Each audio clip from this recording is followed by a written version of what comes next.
বেশি আমেরিকান মারা যাবে, ট্রাম্পের ক্ষমতা তত দুর্বল হবে। আগামীতে সাহস পাবে না এই কাজ করার। আমি মনে করি যুদ্ধ চালিয়ে যাওয়া উচিত এবং ফয়সালা হওয়া উচিত। এই আমাদের একটা বিস্ফোরা জেরুজালেমের এখানে এই এই যে আমাদের কি বলবো ইসরায়েল, এর ফয়সালাটা হওয়া উচিত। আমেরিকা হলো একটা কুলাঙ্গার, নৈতিকহীন, দর্শনবিহীন একটা দেশ। জনগণ সোচ্চার হবে। এই ধরনের অপকর্ম কোনো সভ্য দেশে চলে না। ওদের লোক আরো মারা যাবে, ওরাই পোস্টারিং করবে, ওরাই সোচ্চার হবে, ওরাই ট্রাম্পকে সরাবে এইসব দর্শন থেকে।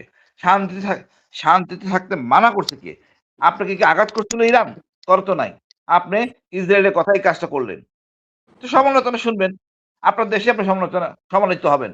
বিসমিল্লাহির রহিম। উপস্থিত সবাই আসসালামু আলাইকুম। দেখেন, যুদ্ধ অন্যের উপর ভরসা করে যুদ্ধ হয় না। ওটাকে বাদ দিয়ে যুদ্ধ করতে হয়। ইরান একটা রাষ্ট্র, আর একটা হলো বার্মা। খনিজ সম্পদে এরা স্বয়ংসম্পূর্ণ। কত রেস্ট্রিকশন দেওয়া হয়েছে বার্মাকে, মায়ানমারকে, কোনো লাভ হয় নাই। ইরানকে আপনি শেষ করতে পারবেন না। আপনার যে কথাগুলি ভাই বলতেছেন, তাত্ত্বিক বিষয়ে মনে করি এই রাজতন্ত্রগুলি সৌদি আরবের, বাহরাইন, কুয়েত যেসব জায়গাগুলি বোমা মারছে, এইগুলি তো আমাদের বড় সমস্যা, অন্য কেউ না। আমরাই তো অ্যালাউ করছি আমেরিকা এই এলাকায় আসতে।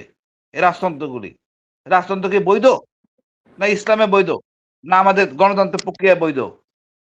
আমেরিকা তো এদেরকে প্রশ্রয় দিচ্ছে, এদের ঘাড়ে ভার চেপে, এদের আশ্রয়, এদের সাহায্য নিয়ে এই কাজগুলি হচ্ছে। ইরান ইরান একটা রাষ্ট্র, সে যুদ্ধ চালায় যাওয়ার সক্ষমতা রাখে। আর যুদ্ধে যদি মনে করেন, দেখেন আজকে ইরান যা কার্যক্ষমতা দেখাইছে, এবং যত বেশি আমেরিকান মারা যাবে, ট্রাম্পের ক্ষমতা তত দুর্বল হবে। আগামীতে সাহস পাবে না এই কাজ করার। আমি মনে করি যুদ্ধ চালিয়ে যাওয়া উচিত এবং ফয়সালা হওয়া উচিত। এই আমাদের একটা বিস্ফোরা জেরুজালেমের এখানে এই এই যে আমাদের কি বলবো ইসরায়েল, এর ফয়সালাটা হওয়া উচিত। এই ফয়সালা শুধু ইরানই করতেছে, অন্য কোনো মুসলিম রাষ্ট্র করে নাই। এই যে জুলুম নির্যাতন হচ্ছে প্যালেস্টাইনের উপরে, কেউ করছে নাকি? আমেরিকা করছে গণতন্ত্র দিয়া, না না অন্য কোনো রাষ্ট্র করছে?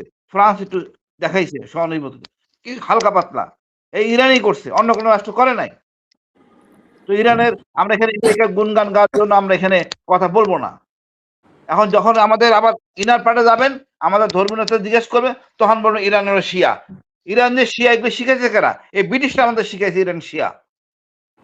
ইমামের কথা নাই। কথা হলো আপনার একজনের সার্বভৌমত্ব মানবেন না, হামলা করবেন। এটা বিতর্ক হবে না তো, এটা তো কোনো সমাধান না।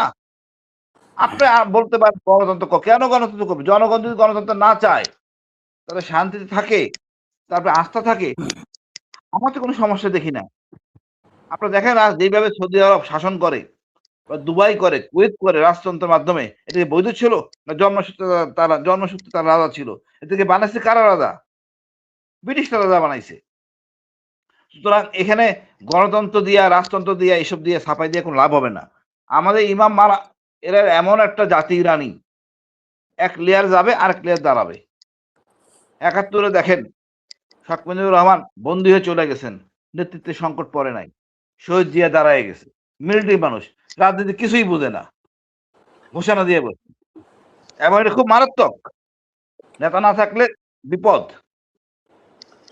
সেই আপনি দেখেন আজকে এত লোক মারা গেছে, নেতৃস্থানীয় কিছুই আসে যায় নাই, আর বীর প্রতিশোধ নেওয়ার জন্য ঝাঁপায় পড়ছে। বিশ্বের বড় সমস্যা হইল মুসলমানরা খেপে গেলে এরা এদেরকে সামলানো ডিফিকাল্ট। আর মুসলমানরা মনে করে আমরা মারা গেলে আমরা শহীদ। এই শহীদ শব্দটাকে ওয়েস্ট বলেন আর যাই বলেন, এরা ভয় করে। আমরা তো কারো ক্ষতি করি না। ইরান তো কারো কোনো জায়গায় ঝামেলা করে নাই। ইরান তো অন্য জায়গায় নাক গলায় নাই। বারে বারে আপনি ইরানকে আঘাত করবেন, আর এত কিছু করতেছে আপনার জেরুজালেম, ইসরায়েল, তাকে কিছু বলবেন না। আমাদের উচিত পুরো বিশ্বের ইসরায়েলের পণ্য বয়কট করা, প্রয়োজনে আমেরিকান পণ্য বয়কট করা। এছাড়া আমাদের এদেরকে সাহায্য করা কোনো উপকার, আমাদের তো গরিব দেশ, কারণ আমরা গরিব হয়েছি নিজেদের চরিত্রের জন্য। আমি মনে করি যা চলতেছে ইনশাল্লাহ এটা খুবই জঘন্যতম কাজ। আজকে এক দেশের প্রেসিডেন্ট তার পরিবার সহ উঠে নিয়ে আসলেন। আরে বাপরে বাপ, আপনি এত বড় ক্ষমতাশালী দেশ হয়েছেন, ঠিক আছে ক্ষমতাশালী হয়েছেন, একটা ইউএন বলে কিছু আছে, কারে মানেন না? উনি কাউকে মানবেন না। এরকম একজন কিছু নেতার দরকার ছিল। আমেরিকানরাই সিদ্ধান্ত নিবে। ট্রাম্পকে দরকার কি দরকার না। কিছু আমেরিকান আরো মারা যাক, উনি নিজেই ফেস করবেন। আমি মনে করি যুদ্ধ কন্টিনিউ করুক, হওয়া উচিত। রাষ্ট্রের চরিত্র, রাষ্ট্রের সম্পদ জনগণের বন্টন। আমার তো মনে হয় না ইরান এই কাজ করে নাই। ইরান তো জনগণের বন্টন দিয়েই চলে। বরঞ্চ আমরা করি না বাংলাদেশিরা। নিজেরা খেয়ে লুটপাট করে টাকা পাচার করি। আপনারা পাবেন না ইরানে খুব কম লোক টাকা পাচার করে বিদেশে।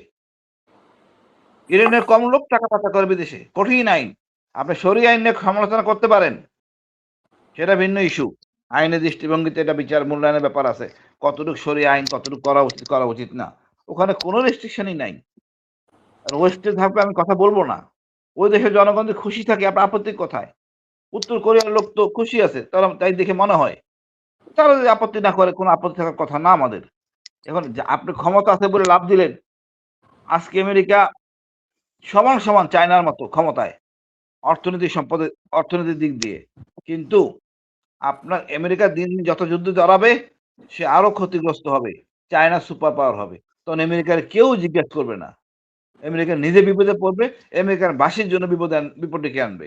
আমি মনে করি সবার সংযত হওয়া উচিত। এই যুদ্ধে ইরান ক্ষমা চাইবে না, সমাধানও আসবে না। যাদের দরকার তারা বলুক আমরা সারেন্ডার বা আমার ক্ষমা চাই। বাট ফয়সালা একটা শিক্ষা দেওয়া উচিত ইসরায়েলকে। শিক্ষা দেওয়া হয় নাই, এখন আরো কিছুদিন চলুক। ইসরায়েলি লোকরাও খেপুক। এরকম আহাম্মক লোকদের দিয়া আসিফ রহমান, যেটা মাহবুবুর রহমান সাহেব যেটা বললেন যে ইরানের মিত্র দেশগুলো আসবে না, যে রাশিয়া বা চীন তারা সরাসরি যুদ্ধে অংশগ্রহণ করতে আসবে না। রাশিয়া অলরেডি ইউক্রেনকে নিয়ে তাদের সমস্যা নিয়ে তারা রয়েছে। ইরানের পক্ষে একা আসলে এই যুদ্ধে টিকে থাকা কতটুকু সম্ভব, কতদিন পর্যন্ত তারা টিকতে পারবে? ভাই, ভাই আমার একটা কথা বলেন। কোন দেশ কি তার নিজের সৈন্য পাঠায় অন্য দেশে যুদ্ধ করার জন্য? এটা আমেরিকানরা যাইতো আগে ফ্রান্সে। ফ্রান্স গেছিল, ভিয়েতনাম ওয়ার। ওইসব দিন শেষ। ওইসব দিন শেষ। এক দেশের লোক দিয়ে আরেক দেশে যুদ্ধ করবে। এটা সম্ভব না। লিমিটেড। লিমিটেড। চীনারা কখনো এটা প্র্যাকটিস করে নাই। রাশিয়ানরা মাঝে, মাঝে আসতেন আফগান ওয়ার, তাদের সাথে বর্ডারিং এরিয়া তাই করছেন যুদ্ধ। কিন্তু আমার মনে হয় না। হ্যাঁ, আফগানের সৈন্য যাইতে পারে, মুজাহিদরা যাইতে পারে। অবশ্যই অনেক মুজাহিদ যাবে। আপনি যুদ্ধ যদি কন্টিনিউ করে দেবেন, ইসলাম বিশ্বে বহু মুজাহিদ আছে। এসব যুদ্ধ জয়েন করবে। আপনারা দেখেন আমেরিকা এই যে আমাদের কি বলে তালেবান সৃষ্টি করে রাশিয়ার বিরুদ্ধে যখন যুদ্ধ করলো, তখন এরা সহি মানুষ। যখন আমেরিকার বিরুদ্ধে যুদ্ধ করলো, এদের হয়েছে জঙ্গি। এই জঙ্গি আমাদের এত বছর আমরা টেনে আইছি। আমেরিকা হলো একটা কুলাঙ্গার, নৈতিকহীন, দর্শনবিহীন একটা দেশ। জনগণ সোচ্চার হবে। এই ধরনের অপকর্ম কোনো সভ্য দেশে চলে না। ওদের লোক আরো মারা যাবে, ওরাই পোস্টারিং করবে, ওরাই সোচ্চার হবে, ওরাই ট্রাম্পকে সরাবে এইসব দর্শন থেকে। শান্তিতে থাকতে মানা করছে কে? আপনাকে কি আঘাত করছিল ইরান? করতো নাই। আপনি ইসরায়েলের কথাই কাজটা করলেন।